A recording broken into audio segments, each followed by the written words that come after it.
episode 64 of Brackets, Bubbles, and Bid Stealers. I know I said in the last episode, this was episode 62. I screwed that up. We had 2 episodes.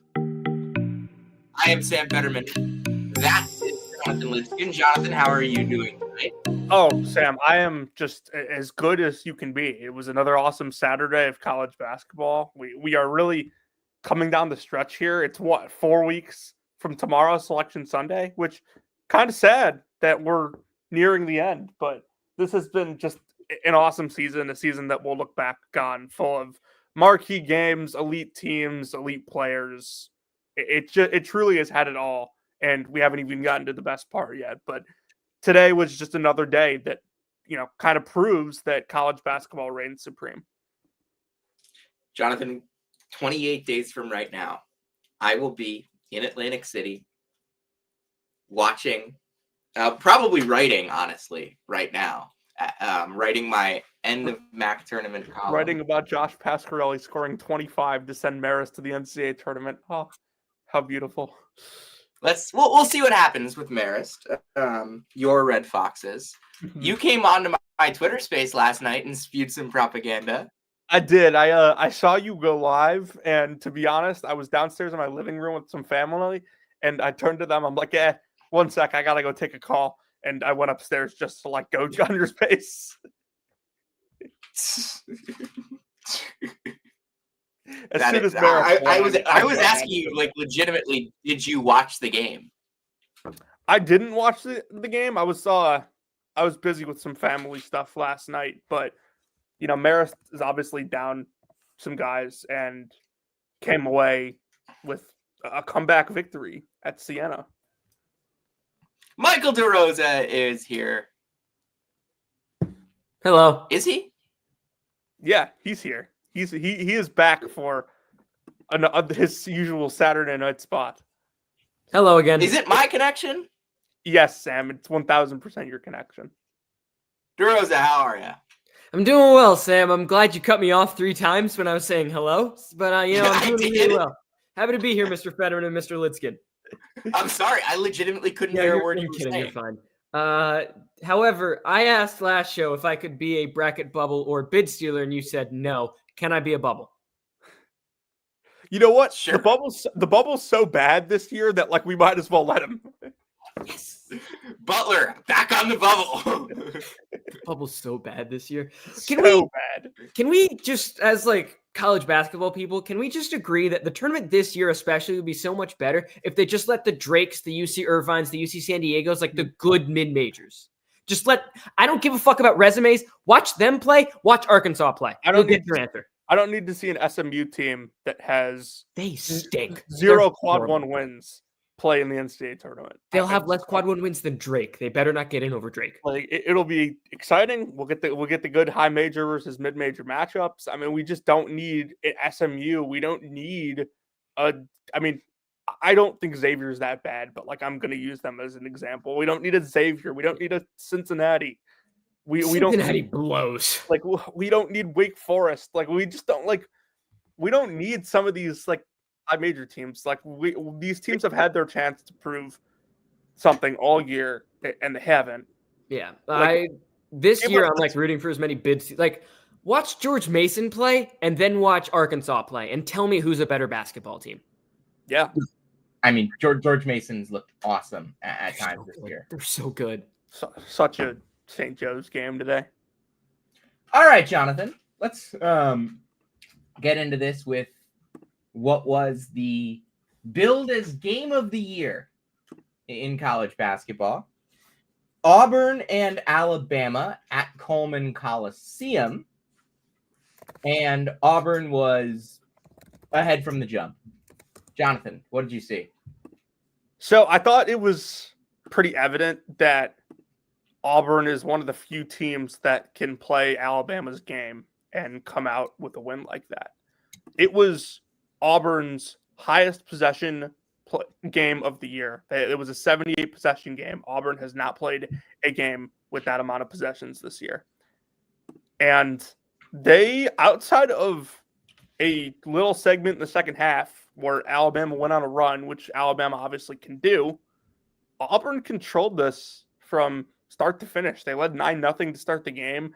I thought Alabama, the way they guarded Jani Broome was really suspect. They basically almost gave no help in the post initially and then finally started digging a little bit in the second half. But he was pretty much doing whatever he wanted when he got the ball within 5 feet of the basket. Auburn's guards hit perimeter shots like they usually do. I thought Pettiford made some really big plays down the stretch, and he really showed how mature he is for a freshman. But like Miles Kelly hit some big shots too. Denver Jones hit some unbelievable shots. I thought Auburn just had an answer to every Alabama punch. And, like I said, outside of that stretch where Alabama was able to tie the game, Auburn really kept them at arm's length most of the way, which I think tells you all you need to know about how this Auburn team can respond the way they have the last 2 games after the Florida loss. Yeah, Auburn's wired for it. They are wired differently than what we've seen from a lot of college basketball teams in the past. They don't have like one identity. They just don't have a weakness in their game. They can speed you up, they can slow you down, they can beat you in any given way. And tonight they got sped up. And yes, Alabama was 5 for 26 from outside. Give a little bit of credit to Auburn's defense for that, but a lot of it was Alabama just missing shots. And Auburn was the best team in this game. They turned, like, you go up against Alabama. I know that's not a team that forces a ton of turnovers, but it's a team that wants to run.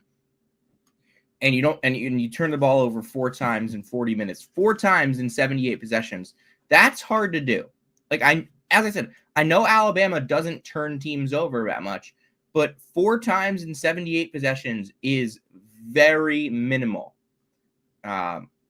Denver Jones, I thought Chaney Johnson was huge in the early stages of this game. And obviously everything that Jani Broome does. I think he's worked his way back into the National Player of the Year. It looked like it was going to be Flag, definitely. Now I think Broome is right back there. I still think it's Flags to lose, but you, Sam, took both points I was going to bring up, which is the fact that Alabama couldn't really hit threes, part of it due to there, and only 4 turnovers, really impressive. The only other thing I was going to mention, tagging off of something Jonathan said, Todd Pettiford, I don't think played particularly well until it really mattered. That's when he turned it up. The kid is just kind of wired. You mentioned that they're wired different. He's just kind of wired for those big moments. He's really mature for a freshman. Even with kind of the way he plays is kind of wild, but it's organized chaos in a sense. He knows when to attack, when to hold back, and just so skilled. He when it came to clutch time, Todd Pettiford was the guy who made Alabama went on that run. Then Todd Pettiford was the guy who answered with punch 1, punch 2, extend the lead, and then get it to a Jani Broome, then let Miles Kelly hit a shot, whatever. Yeah, this Auburn team is special. And coming off of the Florida loss, where it's okay, we have some questions here. Go at Vanderbilt. That's not an easy place to play and win. Go at Alabama, the then number 2 team in the country, and win. That says a lot. And they showed this on the broadcast to steal a point that one of you guys I expect is going to bring up. Auburn has 14 Q1 wins. Nobody else has 8. That's how good they are. Yeah, I heard, I think it was GP bring it up on the halftime show for the San Diego State Boise State game. And I was like, that can't be real. It can't be real. There's no way. Oh, it's real, buddy. Yeah. Auburn has not just the best resume in college basketball. Auburn might have the best resume ever. And they got a couple more opportunities for Q1 games. Ole Miss comes to town. They go at Kentucky. Jonathan, let's play our favorite game. St. Mary's score? Guess the St. Mary's score. How much time? Home Washington State, 8:06. In the second half? Yes, in the second half. 63-47 St. Mary's. 64-50.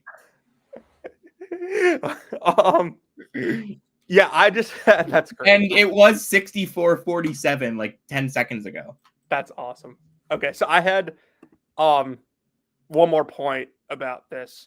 This was one of the few games that I've watched Alabama this year that I think they have been successfully run off the 3-point line. Usually you can't do it because they're quantity over quality. Like they're going to take good threes, but like they want to get them up. That's point A for them.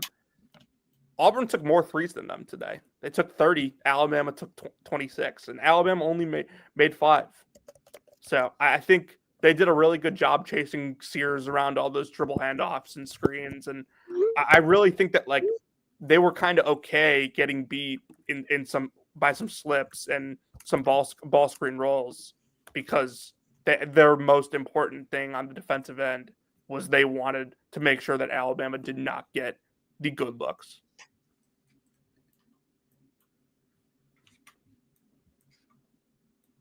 Anyone else have anything?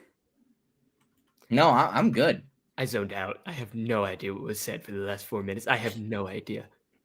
I'm good. I think we Hey, had a Mary's good playing now. Do you guys see that Utah is beating Kansas? Yeah, I have it on we are behind me. watching. I can see that. We have our eyes locked on Kansas at Glenbrook North.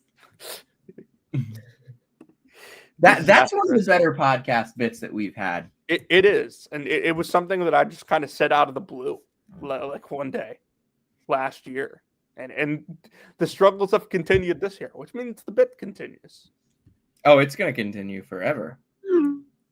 So, I mean, to me, have you guys felt like outside of like the Ole Miss game that Bama lost earlier this year and the Purdue game early in the season, are there like any other games where like you felt like Bama's been like successfully ran off the 3-point line?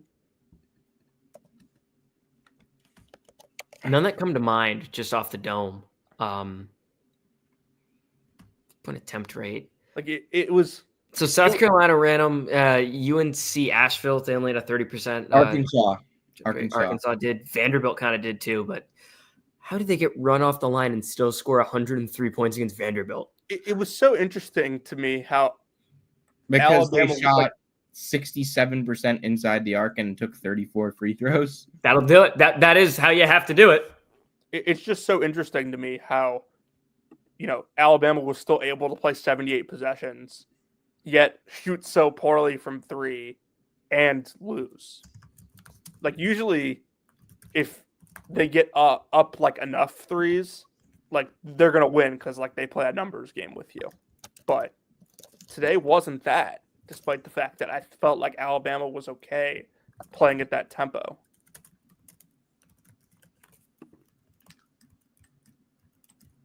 Sam? Yeah. Let's move on. Yeah. Jonathan, did you watch your Duke Blue Devils today? I watched part of it. Nobody cares. Let's move on. I will say that, like, I think Nobody cares. Malawach is starting to develop nicely. I agree. Nobody Remember cares. when he threw up on the floor? Yes. That was like a week ago. 2 weeks ago. But yeah. It still happened. It did happen. And then a student passed out and ESPN showed her getting carried out. That was like one of the wildest things I've ever seen. Which game was that? The NC State game. Right. One of the weirder games I've watched this year, to be honest. Completely agree. I caught a little of Wisconsin Purdue.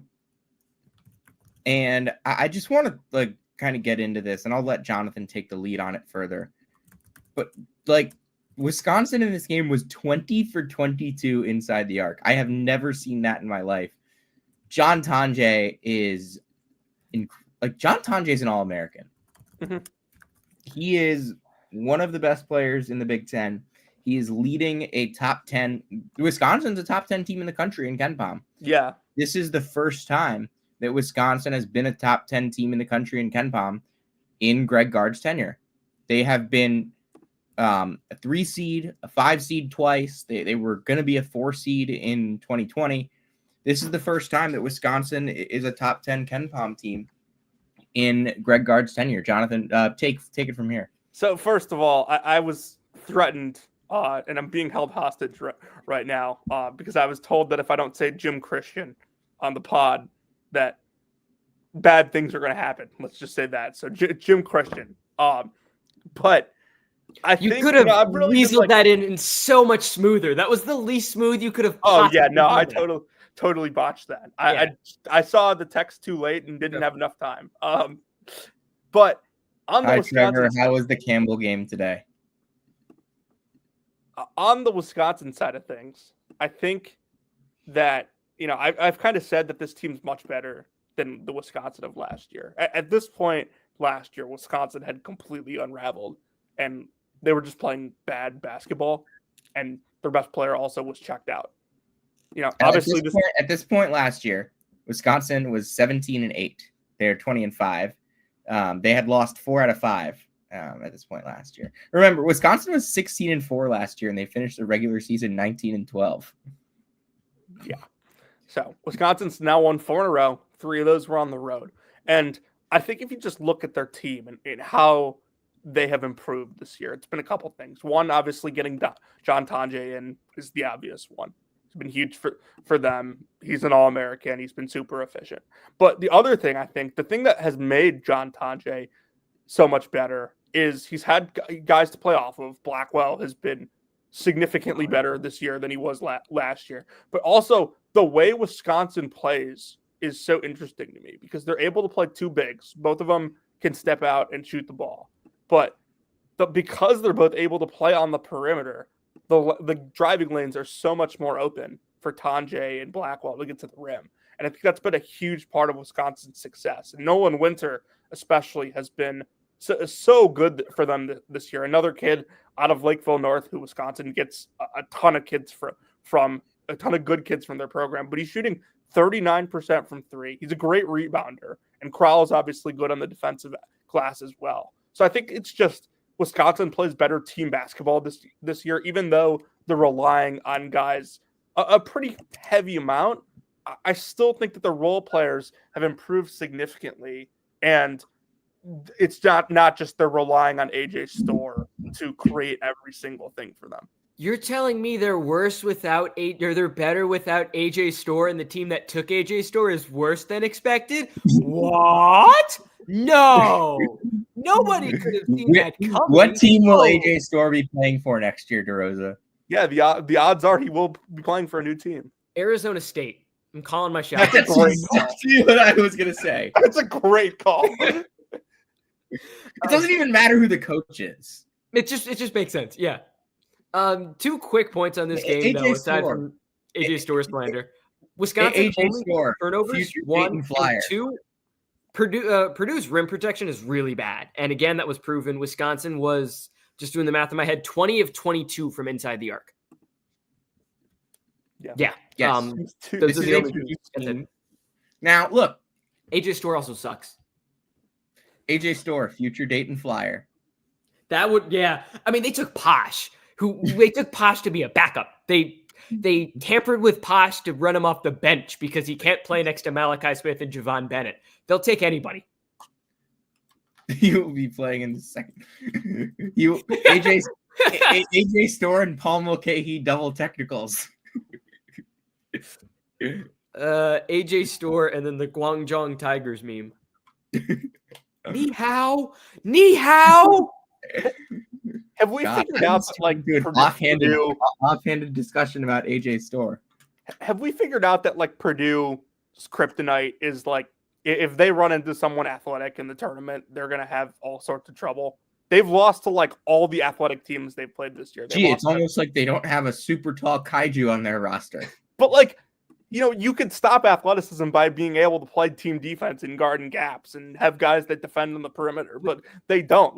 They lost. They don't have any and they don't have the last line of defense. TKR is an excellent player, but he's not a rim protector. No, he's not. Caleb First around there. I wouldn't be afraid to score on Caleb First. I don't know about y'all. I wouldn't be afraid to. TKR has 6 blocks all season. Yeah, they don't have 7. As soon as Jacobson got hurt, they lost. I think Eddie Lampson has more than that. Does Supreme Cook have more than that this year? I know he went a month and a half without a block last year. That seems like average Supreme Cook.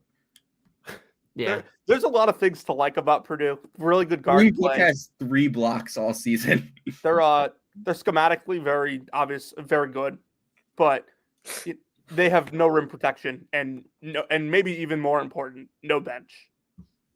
Yeah. unless Colvin or Heidi start playing well.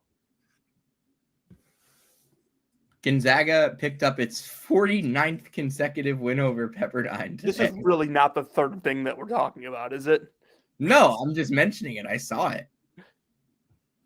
It just Josh Link put it in a group chat that I'm in, so I read it. 49 wins in a row against one opponent is absolutely bonkers. Fingers crossed, Lorenzo Romar comes back and gets him next year.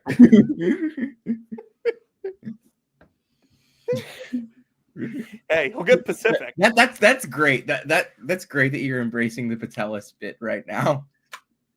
I didn't even know it was a bit. That was the first thing that came to mind when you said Pepperdine. By the way, quite easily Patelis' best bit ever. Where he just like pretends coaches that were fired like are still the coaches at the school. Like the amount of times he's tweeted about how well back coach of the year. The amount of times he's tweeted this year about how well Jerry Stackhouse is doing at Vanderbilt has been insane. I'm kind of disappointed with Mike Bray's Notre Dame team. They have not performed up to expectation. Miles Bird has been ridiculous tonight defensively because he always has been. Are they playing? Does Boise still run the 4 forwards lineup? I got triggered and stopped watching them. Basically, yeah, it's not good. Yeah, it's okay. tough. We both didn't pick the team to win the Mountain West, or at least one of us did. I still stand by that. Like they have just as much talent as anyone else in the league. Unfortunately, they have one guard. Their roster construction's bad. They're running the 2022-23 Louisville roster construction. Oh, dude, that team was so much fun. They lost an exhibition, right? Or did they just like lose to open the season? Yeah. I know they lost to Bellarmine, but dude, they lost to Bellarmine. Then they lost to Wright State. Then they lost to App State. Dude, they lost to everyone. And they beat a Clemson team that was still on the bubble. What'd you say, Michael? Who's your guys' favorite team to watch this year? For me, it's Utah State. I just love watching them play.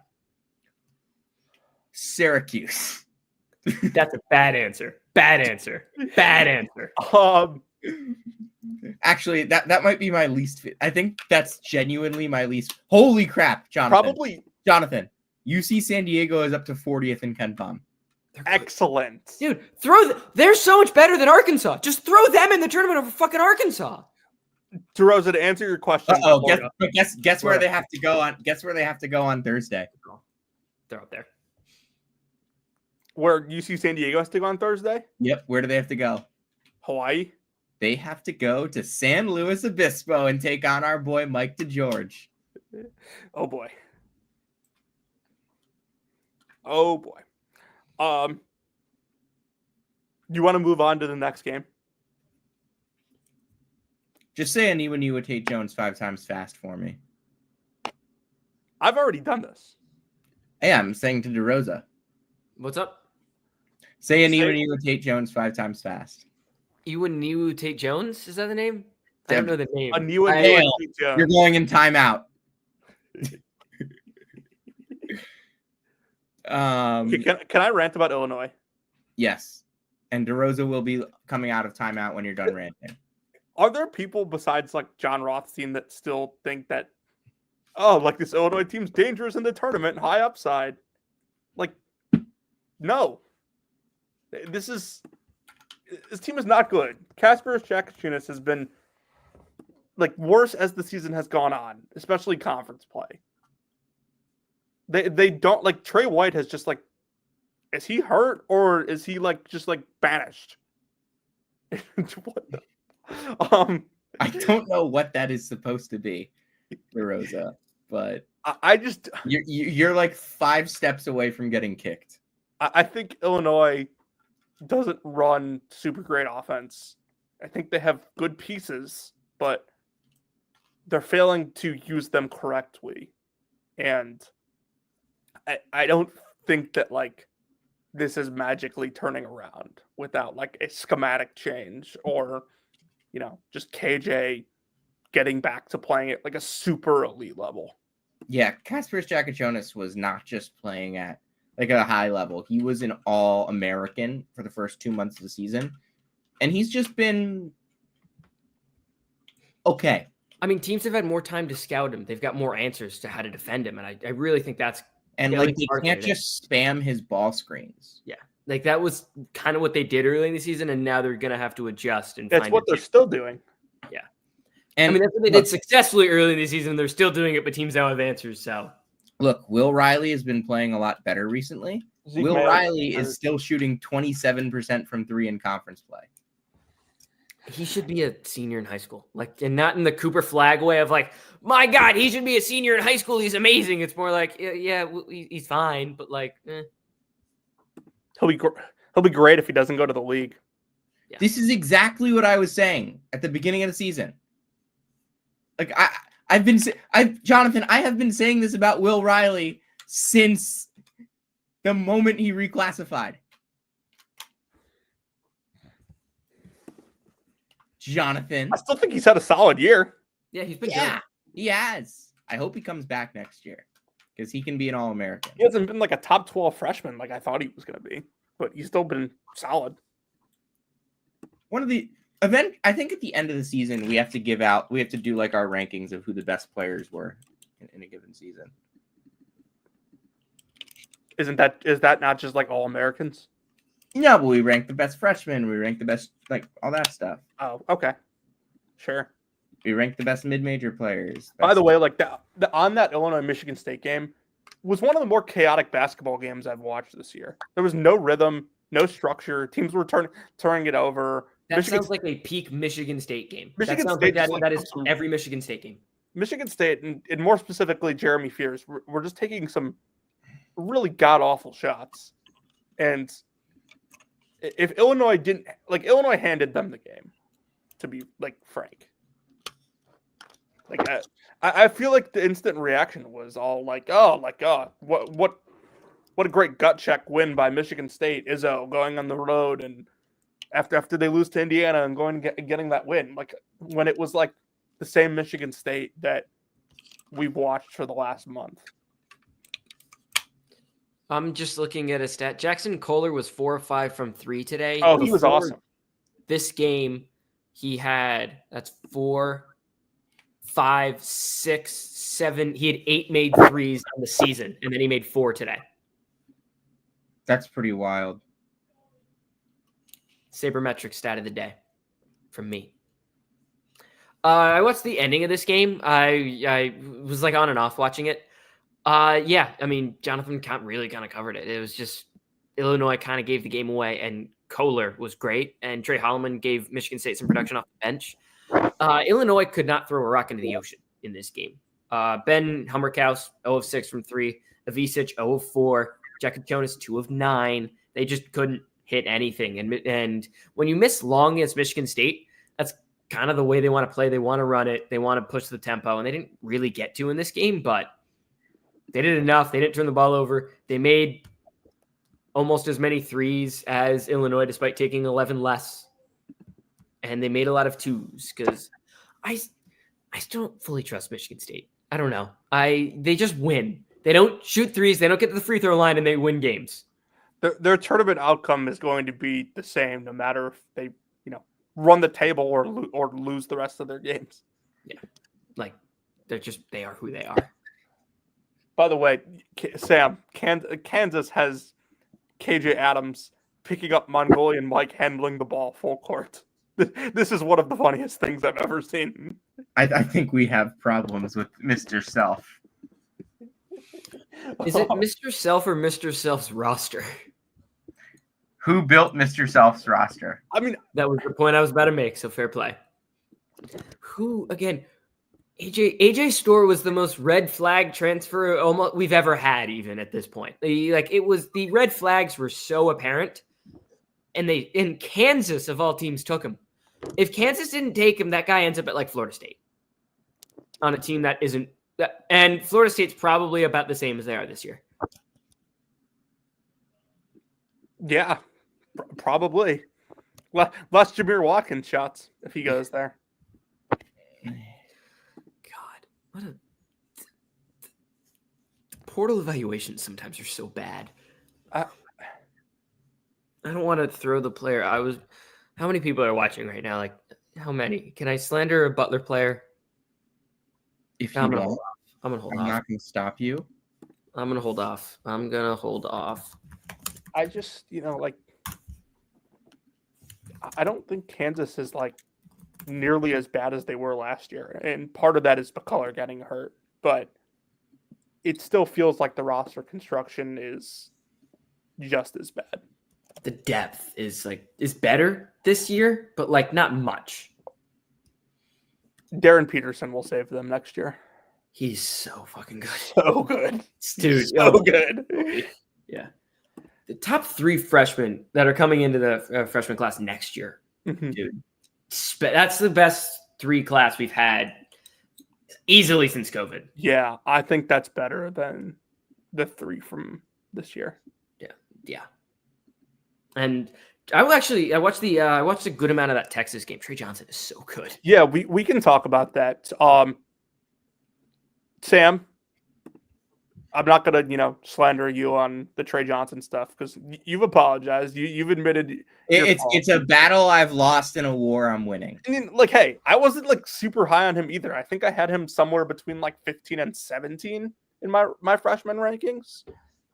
I just, I didn't think the shot creation would translate right away, and it has. I mean, 32 makes 9 to 10 free throws, was pretty much getting, whatever he wanted in the mid range. But okay, can I speak? Yeah, this says a lot more about Kentucky than it does about Trey Johnson. So, what we kind of have been talking about is like how much of a difference does like Lamont Butler make in this game? A lot. Because like I don't think Trey Johnson does nearly as much as he does tonight if Lamont Butler plays.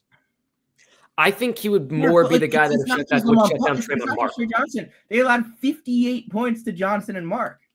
Yeah, I think he would have been on Mark, and just the way he's a point of attack defender, like he kind of guards your first guy and kind of slows your initial action. And the fact that, I mean, instead of him checking Draymond Mark, it's Travis Perry because Kirk Reese is out. Like, Perry's fine, but Lamont Butler's like an excellent defender, and you just don't really have a secondary option from there. Like, yeah, just that. The version of Kentucky without Butler and Robinson, despite the big Tennessee win, is just still not. Like, I'm not, like, I don't buy these Wildcats. I don't. I think that this is a team that is looking at a potential early exit in the NCAA tournament, depending on matchups.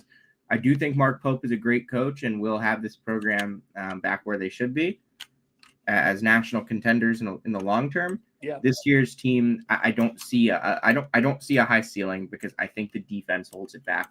San Diego State 64, Boise State 47 is your final from that's vintage San Diego State. Yeah. So this is a vintage San Diego State team, Jonathan. 125th in offense and 10th in defense. Yeah, that checks. Yeah. They were like that, what was it, 3 years ago? Yeah, 167th in offense and second. You guys remember Trey Kell? He was so good. I remember Jay Powell. Jay Powell. Yeah. Jay Powell was like Campbell legend if Trevor's still watching. Dude, Jay Powell was like a meme with like me and my friend who is a San Diego State fan. Dude. But like, yeah, like Mabor Majok. Trey Kell versus Rob Gray in the NCAA tournament was electric. Those two went shot. You made a Mabor. You made a Mabor meme the other day. I did. You made a Mabor joke. Oh yeah, well, I mean, I instead of saying major mistake, you say Mabor mistake, which has been a common practice of mine for the better part of 2.5 years now. So San Diego State is 17-6 now. Yeah, this is a program that, by the way, has won 25 games each of the last 2 years. They have won 23 games in each of the last 5 years. So they have not won fewer than 19 games in a season, Jonathan, since 2005. Not that we don't know that San Diego State is one of the elite programs in college basketball on the West Coast, but it's notable. I mean, I still think it's Belmont-ish. I still think they're going to get to 23. Oh yeah, they are. They have plenty of games left, and they're probably the second or third best team in that conference. Yeah, I'd say right now, to be safe, you probably say third because Utah State has been pretty exceptional this year, and then New Mexico is obviously winning the league right now. But this just is not a high upside team, and they kind of just are they're one of the teams that they are what they are right now. ESPNU is running a rerun of North Carolina Syracuse, while ACC Network is running a rerun of Syracuse Stanford women's basketball right now. Oh dear. Like, come on, man. We can do better than this. This just cannot be the best that we have in our inventory. Oh dear. What else did I want to get to today? Sam, how are you feeling about Red Autry? No. Oh, we don't need to have this discussion. We're not having this discussion.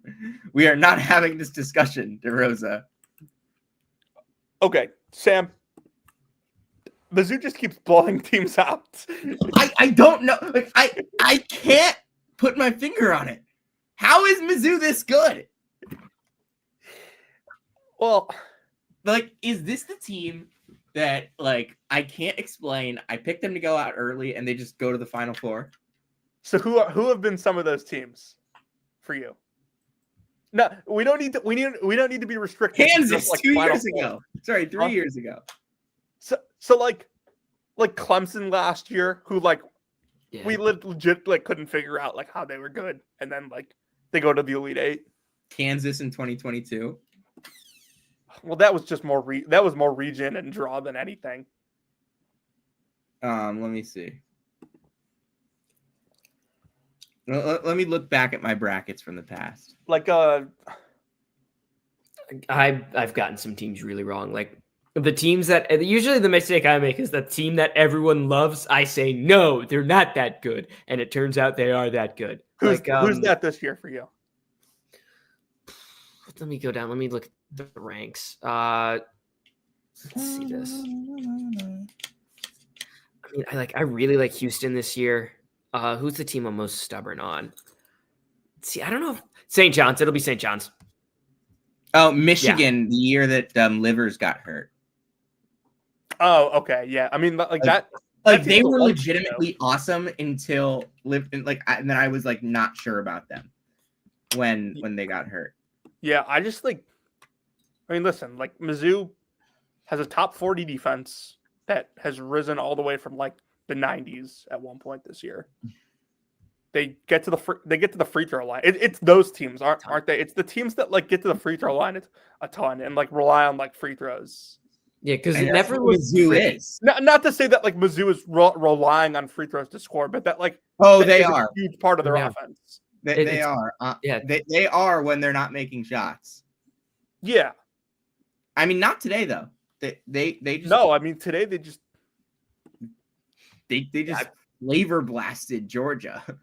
They got 50% of their own misses, which just doesn't feel like something that you would say about a Missouri team over the last couple of years. I think that's the biggest difference, honestly, for me, with Mizzou this year versus the team 2 years ago. Obviously, aside from the defense, they're just tougher. Yeah. Yeah, I think I can get behind that. I also think that on the flip side of this game, Mike White's teams consistently go completely flat in February and this part of the season. Gee, I wonder if and they did this at Florida too. This was the game for me where it's if Georgia loses this game, they're just dead. Mike White's teams, it feels like since Billy Donovan's players were all gone from Florida, they've either gone from good to flat or flat to just straight up bad. Yeah. They are now they were 2-1 and they are 2-8 in their last 10. Their next two games are Auburn and Florida. Yeah, they're dead. They're dead. Good luck. Nothing. So if you're surpassed in Ken Palm by our Tritons of UC San Diego. Yes. Let's go. Who now overtake them on that and probably my bubble watch.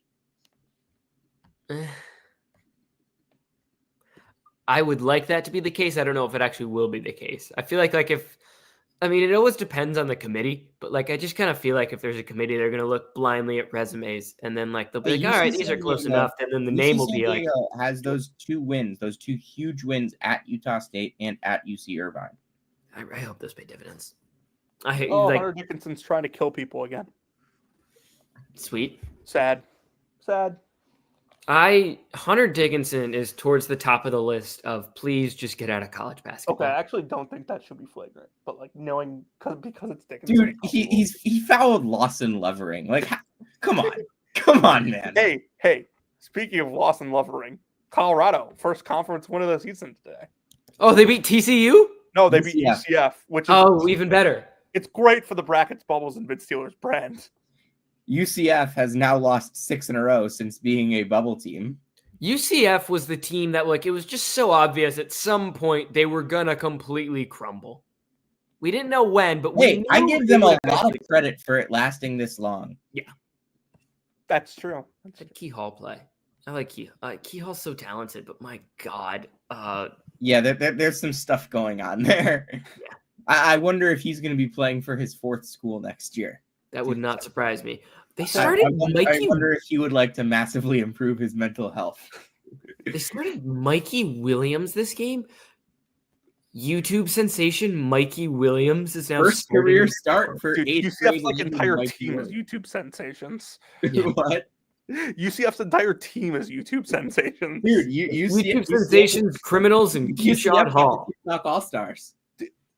By the way, like to get back to a more serious note, really big moment for Zakai Ziegler today. Yes.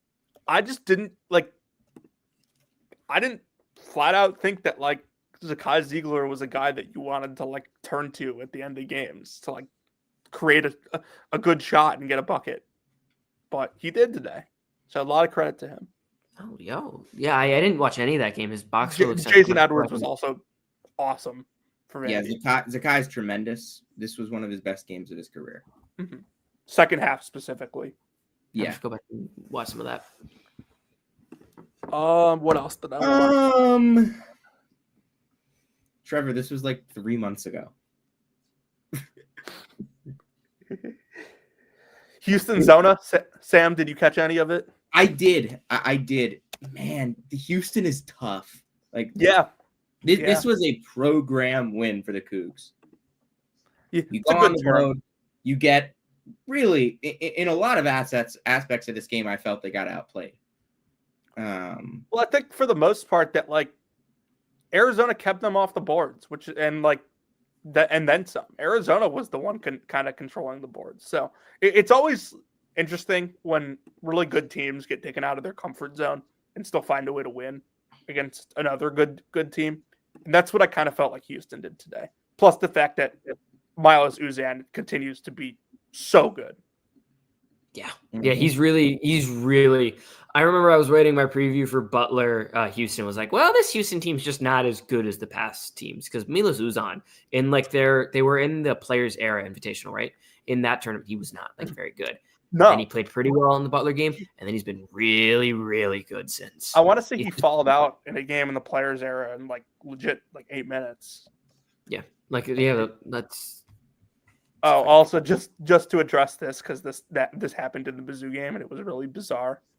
Mizzou got an administrative technical to start the game for entering the wrong player in the starting lineup. I don't really have any thoughts on it besides the fact that like it's kind of cool that Gates took responsibility for it when it probably wasn't his fault because head coaches are not like the ones that are entering lineups for a game. It's probably like an assistant or a director of basketball operations. Not to call out anyone from Mizzou, but that's the only takeaway. Call out Like, someone from Mizzou. that's the. Who do you want me to call out from Mizzou? They're 15th in Ken Palm. I literally have nothing to complain about right now with them. I just wanted you to call somebody out. I wanted. They didn't win by 20. Ooh. I wanted you to make waves. More JV Brown minutes. Maybe that'll be my complaint. All right, Lidskin.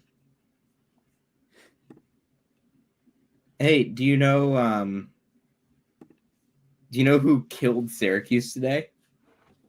Yes. Jalen Withers. Jalen Withers. He punked Eddie Lampkin. It's getting to a point where I'm pretty sure that Glenbrook North Center could punk Eddie Lampkin. Dude, Glenbrook North Center's been playing really well lately, so maybe. Not piss boy. Aw. I feel like we're getting to the point where like Blake Lidskin could punk Eddie Lampkin. Oh, dude, Eddie guarding Blake on the perimeter would be a disaster. Dude, Blake beats NBA players in shooting contests. He's going to town on Lampkin. That's true. Eddie's not getting the ball. It's 11-0. No, he's not. Listen, to spare, everyone the pain of listening to us talk about Syracuse, UNC. Can I talk about the other team that I follow? Lemoyne? UConn. No, you want to talk about the team that lost? Yeah. Dude, I totally forgot this game happened earlier. I tweeted this. I actually want to hear your unfiltered thoughts on this. Jonathan, I don't think UConn could have tried harder, done a better job of trying to lose this game. Unbelievable how well they executed trying to lose this game. It was. I mean, I'm assuming you guys saw the last play Seton Hall went for. They go for a dunk, miss it, get the rebound. It just kind of flails around, and then they throw up a three from Dylan Adaiwusu, and of course it goes. By the way, going to overtime on a Dylan Adaiwusu three is okay, whatever. I'm fine with them not fouling. But then McNeely fouls with 9 seconds left. That's way too much time. You want to foul with 4 to 7. Make them miss the second free throw. If you're going to do that, because that's a much harder thing to execute. Make them miss the second free throw. Make them foul you. There are a lot of ways to foul up 3 wrong. There are a bunch of ways to foul up 3 right. I think there's situations where it's right and wrong to do it. I think 9 seconds is too early. It's Seton Hall. Trust your defense to get a stop. Do you know where Seton Hall ranks in offense, Jonathan? Oh, it's 340 something. 290th. Oh, I was off. I'm 290th.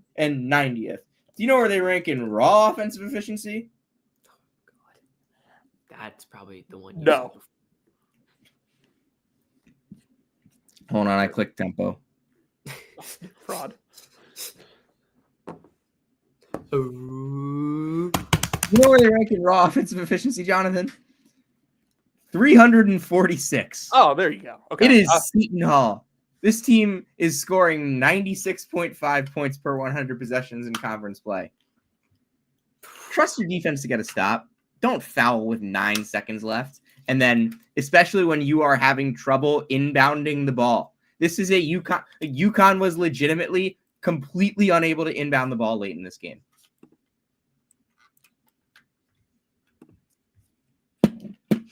Yeah, I thought it was really bad. And gets beat. The Seton Hall's last few games coming into this lost by 14 to Georgetown, 30 to Butler, and 17 to DePaul.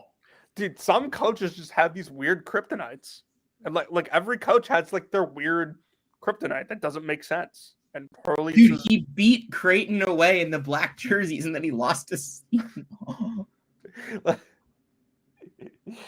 Did we get to talk about the UConn Creighton game on the pod? Was that Tuesday or Wednesday? No, we did. It was Wednesday. We didn't get to talk about it. No, it was Tuesday. Wait, was it Tuesday? It was Tuesday. It was Tuesday. We talked about it. Yeah, we talked about it.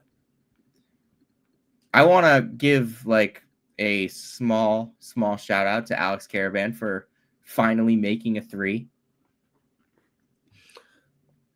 Bravo.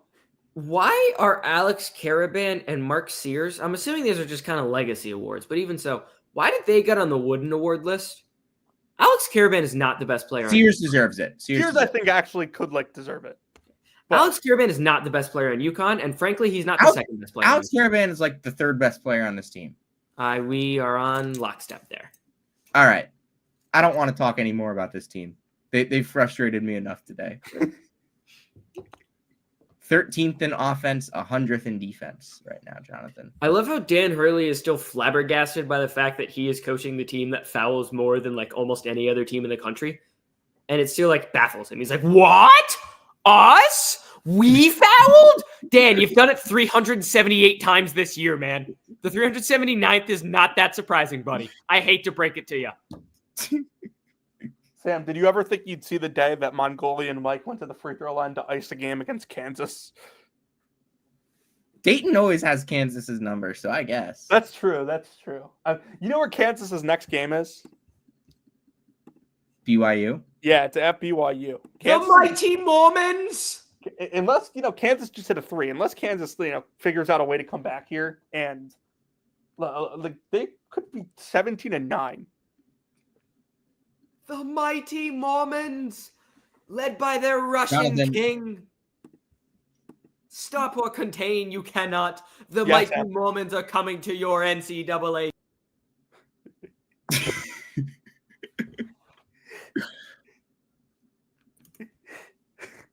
What's him? Oh, man. I think we're done here. Wait, no, we're not done. We are definitely not done. There's so much to talk about. We need to talk about Eli. About what? Eli.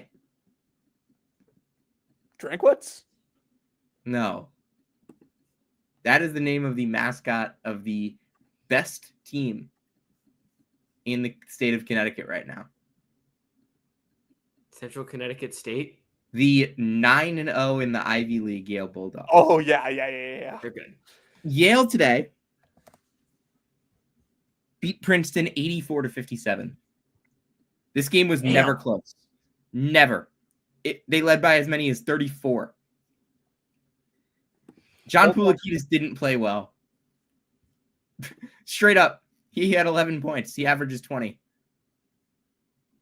It didn't matter.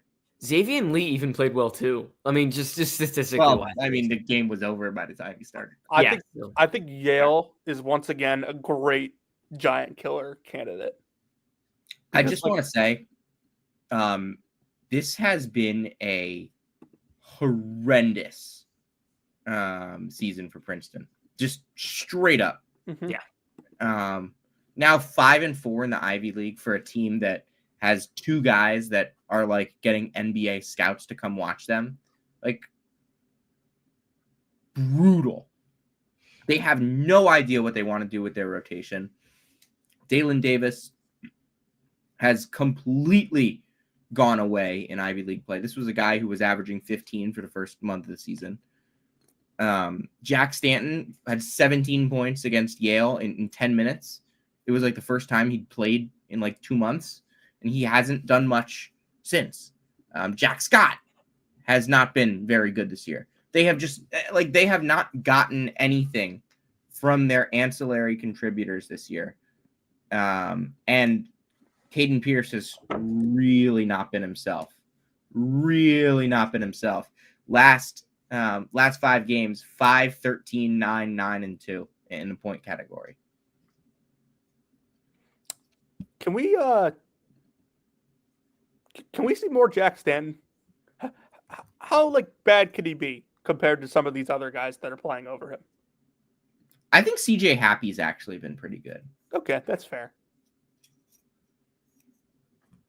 I mean, not that he's taking minutes from Jack. No, Stanton. I'm just gonna say it's like 2 different positions. I'm just singing the Stanton praises because I think he's really good. Blake Peters is in a brutal slump right now. 3 for his last 18. He's always been a streaky shooter. Yes. Overall, a good shooter, but he's a tremendous outside shooter. Yeah, definitely more streaky than elite, so to say.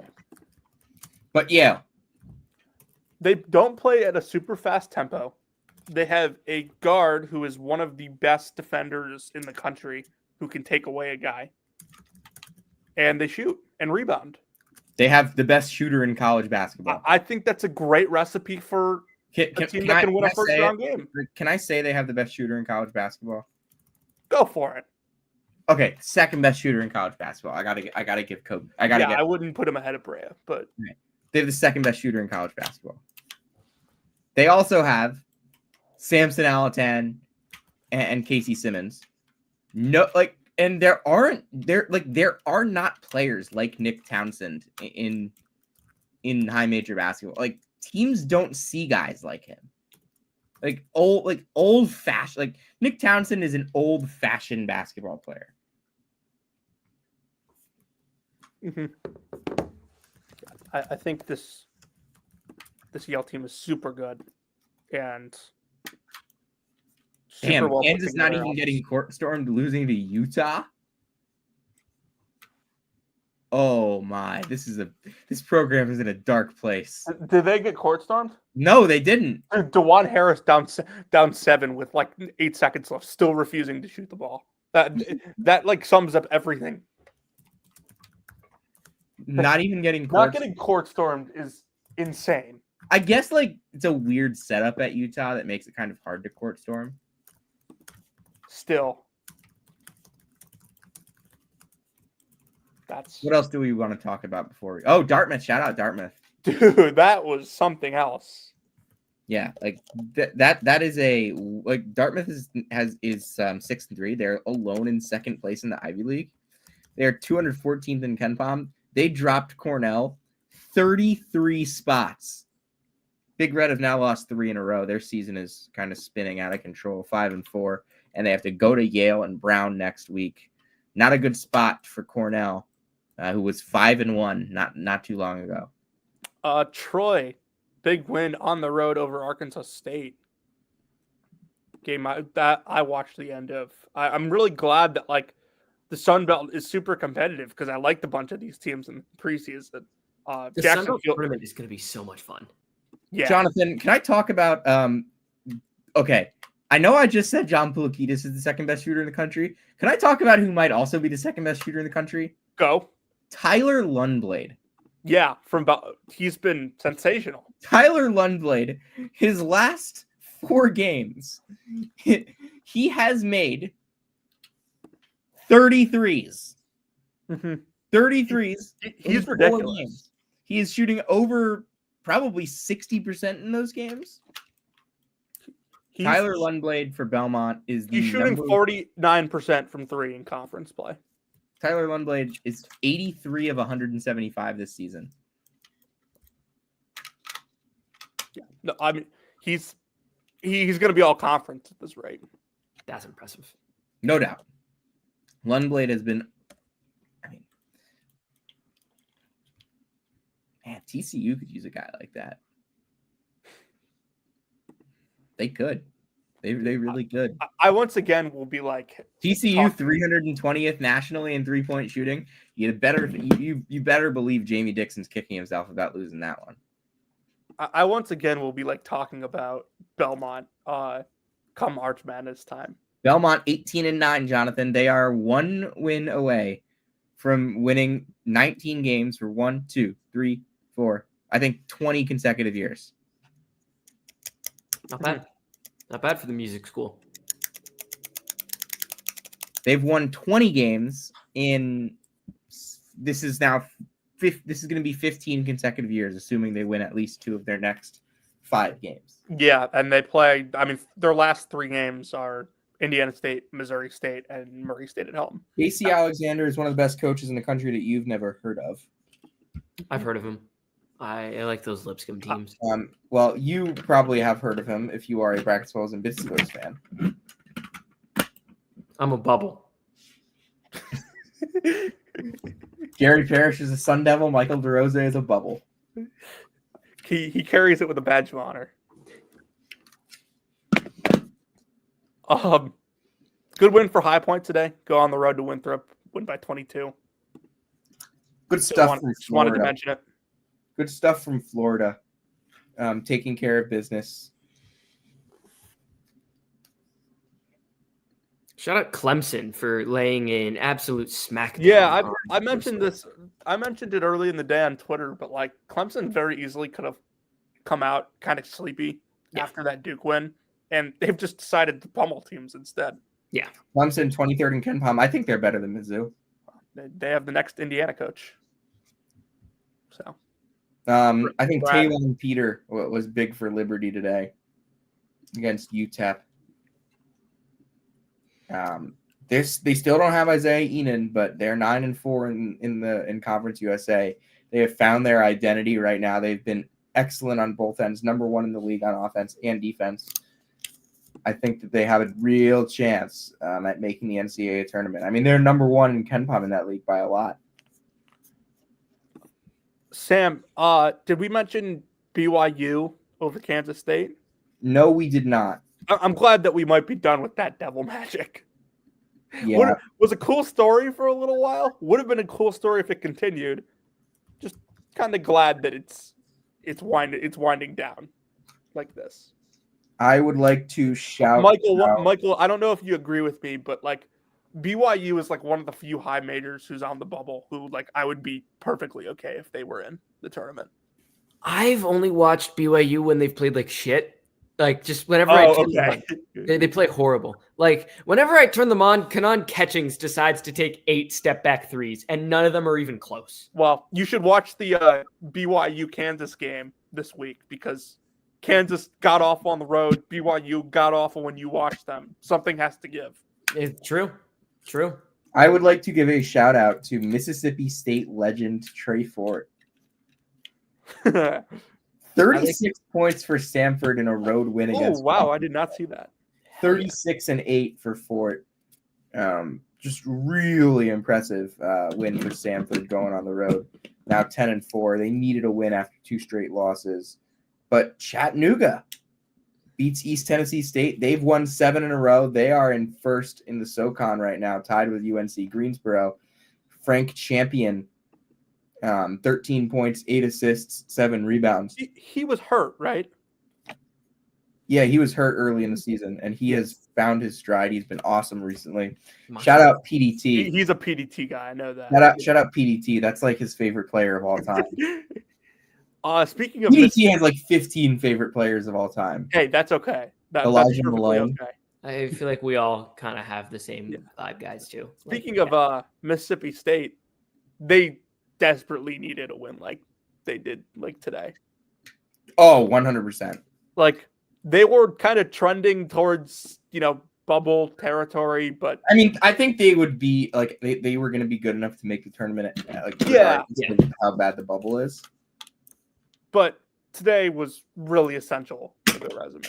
Josh Hubbard, if like he kind of goes on one of those runs in the tournament, could be like America's darling. Nobody's talking about him now, but just the way he plays, he's so fun to watch when he's on. Yeah. Yeah. He's undoubtedly a Kemba candidate. He wasn't even very good today. I just saw an unbelievable spin zone from a Kentucky fan. I'm sending it to you. Okay. On Twitter? Yes. Sorry, X. It's Twitter. The everything app. I still type Twitter into my search bar. T. I want to give a shout out to Harvard sophomore, Thomas Batiste.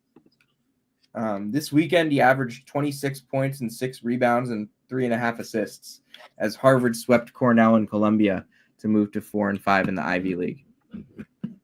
And then I'm going to shout out the Florida A&M Rattlers for moving to 8-4 in SWAC play after beating Jackson State today.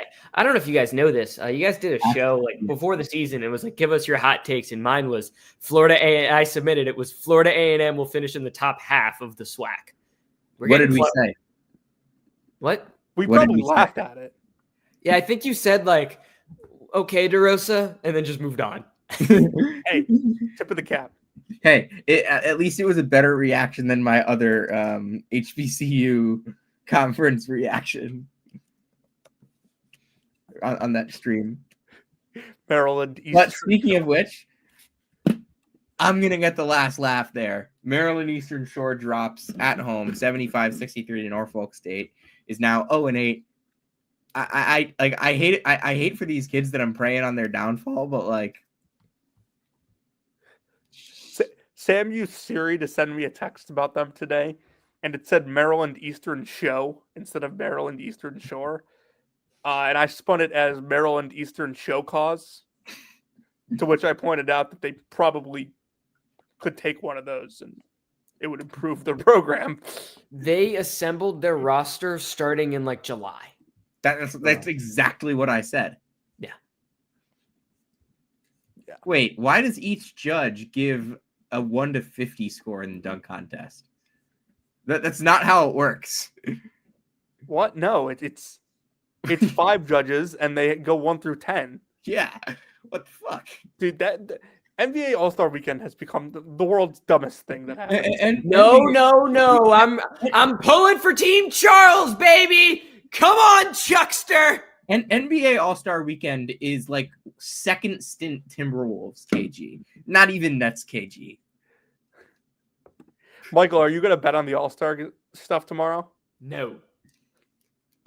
I'm glad. I would have called the hotline for you, to be perfectly honest. The NBA All-Star Game is the worst All-Star Game in pro sports. Sam, Robert Morris won again today. Yeah. That's a really good ball team. I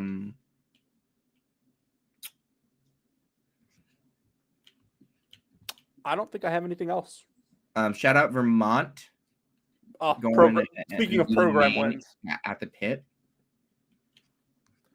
Speaking of program wins. Yes.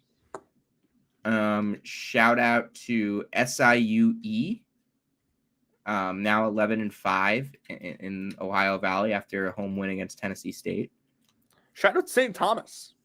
Yeah. First place in the Summit League after beating Omaha tonight. Drake Dobbs 23-3-3. Freshman Nolan Minnesali 15-5-3. A lot of players on that team are really good at basketball. And most importantly, shout out to Eastern Washington for getting a 2-point win over Idaho today. Senior Andrew Cook, had 28 points on 9 of 12 shooting. What's the punchline? Can he not just give the man a shout out? Yeah, that's it. They're 6 and 7. Yeah, they won today. By the way, shout out Marist legend Isaiah Brickner with 17 points off the bench for Idaho. Wait, he's playing still? Dude, he's a junior. I hadn't thought about that guy. They also have a guy on the bench named Titus Yearout and JoJo Anderson. Great names. Did you just click a random game on KenPom and decide to talk about it? Yes. Okay. I respect that. Jacob Ognjusevich 24-6. Lipscomb gets a big win over a good FGCU team. Now Lipscomb's legit good. They're another team that's really fun to watch when you can get them every once in a while. Eastern Kentucky over Queens. That's another big one in ASUN. And Akron won again. 13 in a row. Oh, and Towson 12 in a row. All right, Jonathan. I think you can take us home. If you came to hear about Tyler Self and where he's working, you came to the right place. If you came to see a live bubble join the show in Michael DeRosa form, I have a bubble. The right place. Okay, you're gone. You are gone. You came to hear you are about not what's happening with Caleb Grill and the top 15 in KenPom Missouri Tigers, you came to the right place. This has been Brackets, Bubbles, and Bid Stealers, Season 5, Episode 64. We'll see you next time.